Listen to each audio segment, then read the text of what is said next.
Scores of commuters in Ghana's capital, Accra, whose daily means of transport are truncated buses, popularly known as trotro or troski, are exploited by operators through a trafficking system known as TOT. We travel to the central business district of Accra to where the phenomenon is growing in leaps and bounds. Our mission was to learn about the TOT system and how it was defining the lives of commuters. Short way. I just am a 5 years ago. Do actually matter. So now nipa na opa to aso no. Ti said ya hu no sa. Nti say me bana say me sika na me buy na 5 cedi a. Just say me ka kro mu a me da de chi ana ma to aso. Ene say no me kontem. We are really suffering no. Me like this, I stay at Dobro. In the morning I'll take car like 11 cedis and come. Then in the evening if I'm going I'll take Asaase 10 cedis. Then from Asaase to Dobro another 10 cedis again. Like we are suffering. We are working for the drivers. We are really working for the drivers. Me kona minya straight car 6 cedis, but me kona me TOT 12 cedis. The TOT way of charging fares has been going on for many years in most areas of the greater Accra region, including the Kwame Nkrumah Circle, Achimota, Dom, Kwabenya and other adjoining suburbs. Just like a tot of whiskey poured into a glass, these drivers charge commuters to originally longer destinations multiple times by truncating their journeys into shorter trips. Go and tell the president that this is the kind of lifestyle. The practice is illegal, but the drivers here do not respond to any authority, and so they milk commuters like dairy cattle.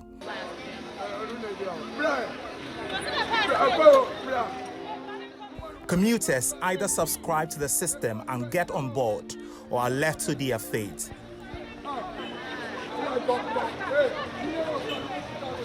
We hopped onto the available bus heading to Circle to experience firsthand the everyday experiences of commuters. And once we were on board, we couldn't wait to ask the much needed question.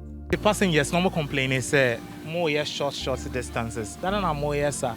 The thing say you feel a pass na ba you never ba. It is a bush short to the car. You find the cost Circle, never Circle the car. You must cannot call them so that they don't cover time to the bar.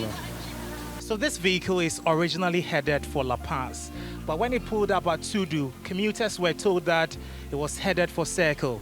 It's just a matter of time the commuters in this vehicle will learn that the car is actually going to La Paz, which means that they have to pay more in transport fares.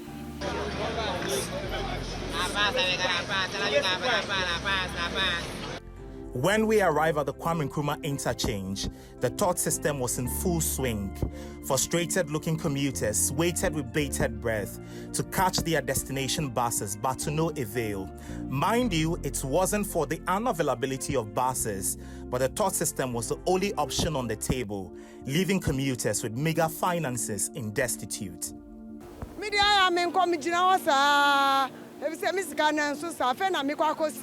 Nama febia kodomi nama safa ko brekuso nti miskane so nti ma ade tumi samewa.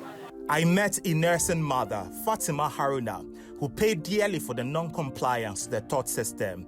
She was returning from the hospital with her second child, who was unwell and had to be alighted at Circle because she couldn't afford to pay. Me for children hospital na me by me for Accra ABC Circle hano. Before me for Asaase ediako ebo amenya ka me fa ediako si St. John's na ma san fa St. John's akopokiase edekra me timi spend bebre. Yeah. She's not alone. Several others here are also caught up in the same league. As dusk fell, frustrations of commuters became incredibly apparent. It was another translation of the survival of the fittest as they scrambled and shoved each other in their quest to secure spaces on limited buses heading to their destination. It's a clear case of desperation on the part of commuters, some who have been standing here for the past 2 hours in hope of a vehicle to get to their destination. Imagine having a hard day at work, breaking your backs, and when you get to the bus terminal to get a vehicle, you're faced with an inflation from the drivers. Oh, personally, I think it's a big shame.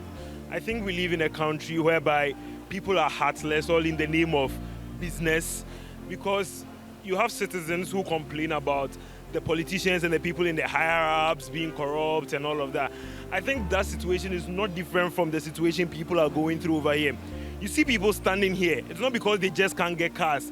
It's because certain individuals have decided to take laws into their own hands, acting like they do not have any regulatory body who regulates them.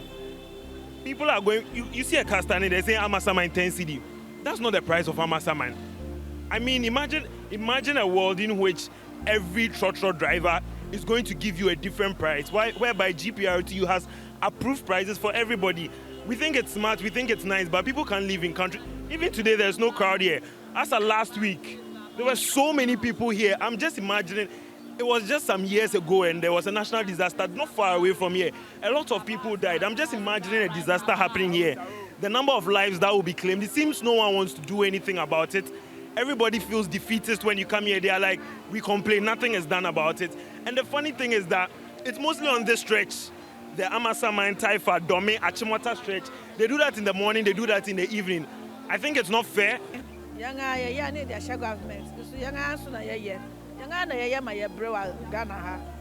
I don't better to 2 cities, but I'm only 10 cities. I better know my Beco, almost government Lodua. Senior government Lodua. Yumano Salia works in corporate Ghana and has been standing at Circle for well over 2 hours. His weekly budget takes a hit as a result of the TOT system. He spends over 30 cedis on a return trip home, which ideally should cost him 15 Ghana cedis. As I've been standing here since 4:22, most of the cars I know are going to Dome, but initially they will tell you, oh, Alajo. Then you get to Alajo, then they say Achimoto Old Station. You get to Achimoto Old Station, hey, St. John's. You get to St. John's, then I tell you Dome. When you get to Dome, they will say estate, or Kwabia. Meanwhile, probably I'm going to Dome straight. You could have just charged me that fare. And if you want to go through that short distance way of getting home, you may end up spending a lot. And most of us have a budget for the week. And again, some of them will intentionally tell you that, okay, Dome is 15 cedis. Meanwhile, it's 5 cedis, 50 pesos. And so considering the budget one would have made for the week, you would prefer to stand and then hope that you get one that would go straight to your destination, then you'll get on board. We also bumped into the girls' prefect of the Accra Senior High School, who was anguished by the growing trend. She gets home very late and tired, which takes a toll on her academics. Oh, it's very, very terrible because nowadays, some of the mates, I don't know, but they are just so wicked. Right now, when you come here, you just have to be standing here. They will never say, or they will not go straight to that particular place. They'll only be saying Old Station. If it's not Old Station, to La Paz. If it's not La Paz, like, I don't know. And you'll be standing here. And nowadays, too, in my school, we have been doing intervention. So we close 5. And till 5, I've been standing here, and I'm the head prefect of my school. And even though they were asking me to come to the boarding house, but because of 1 or 2 things, I couldn't come. And right now, I am telling my parents to allow me to come to the boarding house, but since I'll be helping them here and there, they don't want me to come. And it's affecting me badly because in my house, I sleep around 9. And right now, I think I'll get home around 7. And 7:30, I'll be doing personal stuff. According to the Ghana Statistical Service, more than 80% of Ghanaians do not earn 3,000 Ghana cedis monthly, which indicates that more than this staggering figure relies heavily on private commercial transport to get by. For many who earns around this amount, a huge chunk is spent in fares. Public Relations Officer, the Ghana Private Road Transport Union, Alhaji Ibrahim Abbas Moro, says he's in the loop of the unfortunate situation, but his hands are tied. It is the fault of the passengers. They originate it. They have allowed this system to work on them. So who do you blame? In case they've been visiting the stations, those working within the stations fall under authorities of the union executives. And there is no way you load from CMB to Achimata or from CMB to Amasama and you refuse taking the people to their last destination. There's no way you could. He blamed commuters for abandoning the GPRT lorry terminals for unregulated vehicles by the roadside. He also called on the Transport Ministry to avail itself in the deliberations of upward adjustment of transport fares to quell the growing situation. They should pray for elementi, which will salvage this situation. They should all pray for that. Because if we are unable to come up with any upward adjustment in lorry fares, or if we are unable to force the government to reduce the fuel price, if you access as transport operators, two scenarios. We ask government to reduce the fuel price, and we have to increase the lorry fares. We as operators will choose forcing government to reduce the fuel price, because if the fuel price is being reduced, it is the driver who is going to gain something small out of it compared to increasing lorry fares. Accra's transport system, which is characterized by heavy congestion, particularly during the peak periods, heavy dependence on informal basic services, and inadequate facilities for pedestrians, subsequently birthed the Ayalolo bus service. So we wondered why we don't see a lot of the buses on the roads during the peak hours to alleviate the protracted frustrations of the traveling public. Emmanuel Pencil is the bus operations officer at Ayalolo. We are currently running peak hours operations. So in the morning from about 5 a.m. all the way till about 11 a.m. you see the buses running. And then in the evening, we start our operations from about 2 p.m. till about 7 to 8 p.m. So I'm actually surprised you are saying the buses are not working at 5 because they work all the way till about 8 p.m. And we are currently running on 5 corridors.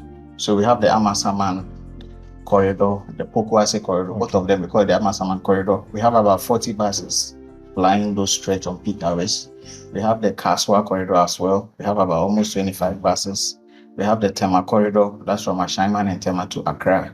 We have about 15 buses daily. And then we also have the Adenta corridor that is plying about 10 buses. So all those buses work during peak hours. In the morning, 5 a.m. to about 10 a.m. And then in the afternoon from about 2 p.m. to about 8 p.m. Yes, providing more buses to satisfy the need. And then also, if you look at the kind of trotros we have, the buses are a good substitute because it provides safety. But until then, commuters would have to visit the Ayalolo terminal or GPRTU lorry terminals to pay actual fares during peak hours or continue to be at the mercy of the TOT system. Reporting for Asaase News, Freight Delano Amegashi.